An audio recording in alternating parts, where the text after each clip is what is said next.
Welcome back to The Independence. Oklahoma Republican Senator Tom Coburn released a report with some astonishing numbers. He says more than 1,000.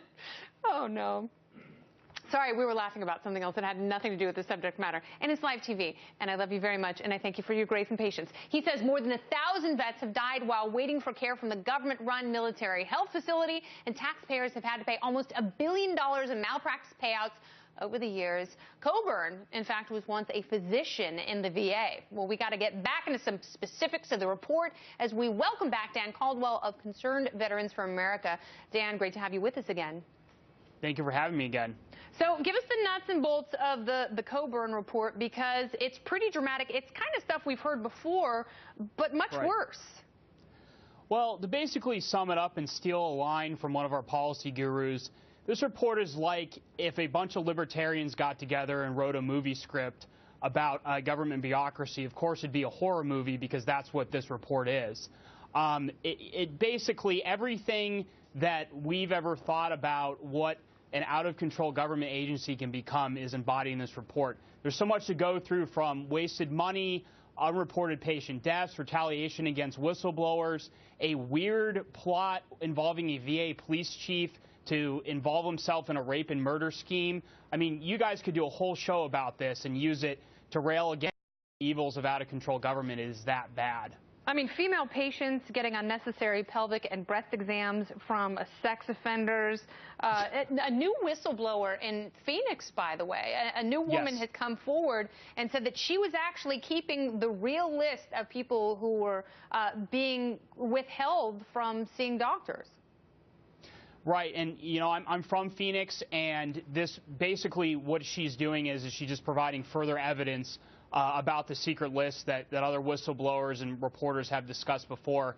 And what is most disturbing about what she is saying is that the cover-up continues. Despite all this talk about, oh, it's a new era of transparency, we're changing our ways, quite clearly they're not.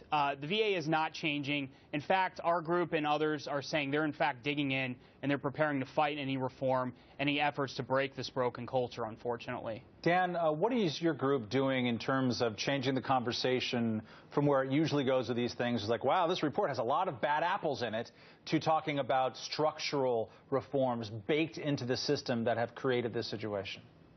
Well, as I've talked before, a big thing that our group really believes in is that we think that there needs to be more private health care options for veterans, particularly for primary care. We need to get as many veterans out of the VA system as possible and into private, give them private health care options for, primary care services, checkups and things like that.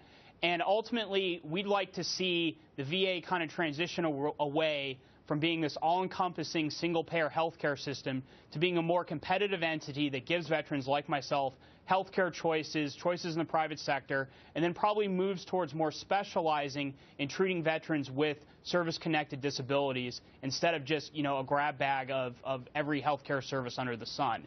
I think that's a big structural reform that we'd like to see happen down the road.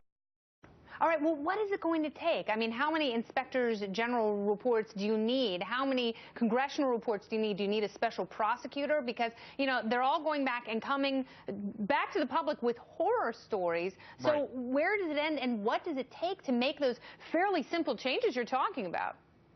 Well, they seem simple to us, but in reality, they're not simple to the VA and to, in a very entrenched government bureaucracy. In terms of overall spending, the VA is, if you don't include entitlement spending like Medicare or Social Security, the VA is the second largest government agency after the Department of Defense. They have hundreds of thousands of employees. It's going to be a long, drawn-out process.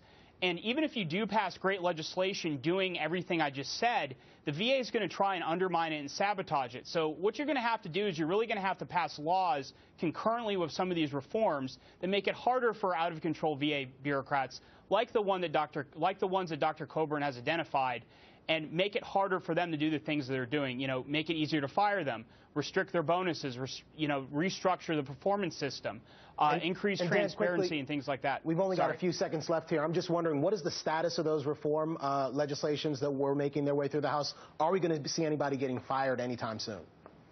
It's up to the Secretary. Right now, the reforms are in a conference committee with the Senate, and we're hoping to see some changes that don't allow some out-of-control spending, and they're tightened up so that the VA can't undermine these reforms.